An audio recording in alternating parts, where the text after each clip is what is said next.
YCP అధినేత YS Jagan ఎక్కడ పర్యటించినా భారీ జనసందోహం కనిపిస్తోంది. శ్రీకాకుళం నుంచి గోదావరి జిల్లాల వరకు ఆయన సభలకు వేలాది మంది హాజరవుతున్నారు. దీనిని వైసీపీ శ్రేణులు భారీ విజయంగా ప్రచారం చేస్తున్నాయి. అయితే అసలు ప్రశ్న ఒక్కటే, సభలకు వచ్చే జనం ఎన్నికల్లో ఓట్లుగా మారుతారా? జనసందోహం అంటే గెలుపేనా, లేక ఎన్నికల్లో పనిచేసే సమీకరణాలు వేరేగా ఉంటాయా? ఇదే అంశంపై ఈరోజు special political analysis.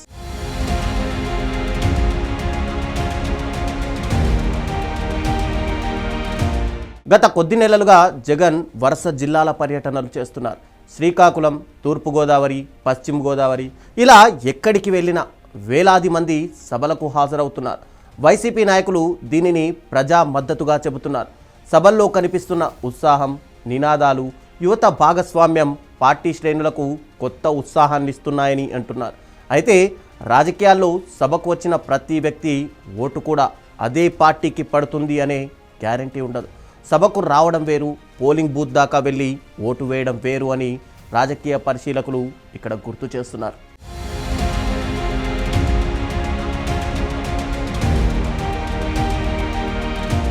YS Jagan రాజకీయ ప్రయాణాన్ని ఒకసారి పరిశీలిస్తే 2012లో పార్టీ స్థాపించినప్పటి నుంచే ఆయన సభలకు పెద్ద సంఖ్యలో ప్రజలు హాజరవుతున్నారు.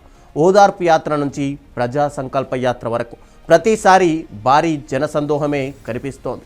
అయితే 2014లో వైసీపీ అధికారంలోకి రాలేదు. సభలకు జనం వచ్చిన ఫలితం అనుకూలంగా రాలేదు.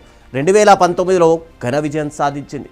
అదే తరహా జనాదరణ ఈసారి ఓట్లుగా మారలేదు. 2024లో మరోసారి అధికారాన్ని కోల్పోయింది. సభలకు జనం వచ్చిన తుది ఫలితం మాత్రం పార్టీకి వ్యతిరేకంగా వచ్చింది. అంటే జనసందోహం మాత్రమే ఎన్నికల ఫలితాన్ని నిర్ణయించే అంశం కాదని గత ఎన్నికల అనుభవాలు స్పష్టంగా సూచిస్తున్నాయి. ఒకే తరహా క్రౌడ్ ఉన్న ఫలితాలు 3 సార్లు 3 రకాలుగా వచ్చాయి.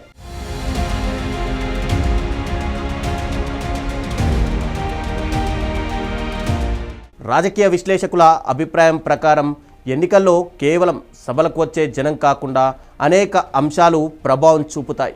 అభ్యర్థుల ఎంపిక, బూత్ లెవెల్ మేనేజ్మెంట్, స్థానిక సమీకరణాలు, ప్రచార వ్యూహం, కూటములు, ఓటర్ల మూడ్ ప్రధానంగా పనిచేస్తాయి.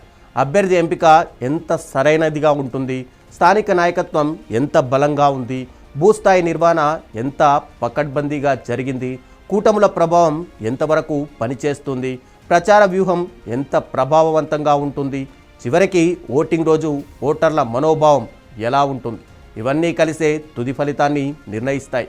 ఒక్క బహిరంగ సభలో కనిపించే ఉత్సాహం మాత్రమే చూసి ఎన్నికల ఫలితాన్ని అంచనా వేయడం సరైన పద్ధతి కాదని విశ్లేషకులు చెబుతున్నారు. ప్రత్యర్థి పార్టీల వ్యూహాలు కూడా ఎన్నికల్లో కీలక పాత్ర పోషిస్తాయి.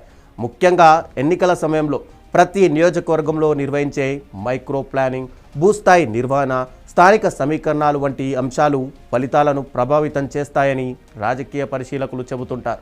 2024 ఎన్నికల్లో టీడీపీ, జనసేన, బీజేపీ కూటమి అనుసరించిన బూత్ కమిటీల వ్యూహం, సామాజిక సమీకరణాలు, స్థానిక అభ్యర్థుల ఎంపిక వంటివి ఫలితాలపైన ప్రభావం చూపాయని పరిశీలకుల విశ్లేషణ. ఇప్పుడు తిరిగి అధికారంలో ఉన్న కూటమి వచ్చే ఎన్నికల కోసం ఇదే తరహా భూస్థాయి నిర్వహణను మరింత పటిష్టం చేసుకునే ప్రయత్నాల్లో ఉందని క్షేత్రస్థాయి కథనాలు కూడా మనకు చెబుతూనే ఉన్నాయి.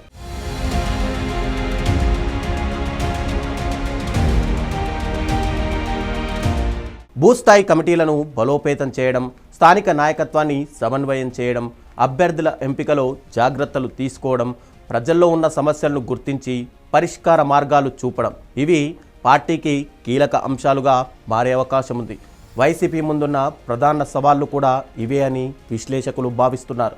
2024 ఓటమి తర్వాత పార్టీ సంస్థాగతంగా ఎంతవరకు పునర్వ్యవస్థీకరించుకుంది అన్నది కూడా రాబోయే ఎన్నికల్లో కీలకంగా మారుతోంది. సభలకు వస్తున్న జనం ఉత్సాహాన్ని ఇస్తున్నప్పటికీ దాన్ని క్షేత్రస్థాయి వ్యవస్థగా ఎలా మలుచుకుంటారు అనేదే పార్టీ ముందున్న అసలు సవాలని రాజకీయ విశ్లేషకులు అభిప్రాయపడుతున్నారు. సభలకు భారీగా ప్రజలు రావడం రాజకీయంగా ఉత్సాహాన్నిచ్చే అంశమే, పార్టీ శ్రేణుల్లో నూతన ఉత్తేజం నింపే అంశం కూడా. కానీ అది ఎన్నికల రోజు ఓట్ల రూపంలో ఎంతవరకు మారుతుంది అనేదే ఫలితాల తర్వాతనే స్పష్టమవుతోంది. దేశవ్యాప్తంగా చూసిన భారీ సభలు నిర్వహించిన పార్టీలు ఓడిపోయిన సందర్భాలు కూడా చాలానే కనిపిస్తాయి. తక్కువ ప్రచారంతోనే నిశ్శబ్దంగా క్షేత్రస్థాయిలో పనిచేసిన పార్టీలు గెలిచిన సందర్భాలు కోకొల్లలుగా ఉన్నాయి. అందుకే జనసందోహం ఒక్కటే ఎన్నికల విజయానికి కొలమానం కాదని రాజకీయ విశ్లేషకులు అభిప్రాయపడుతుంటారు.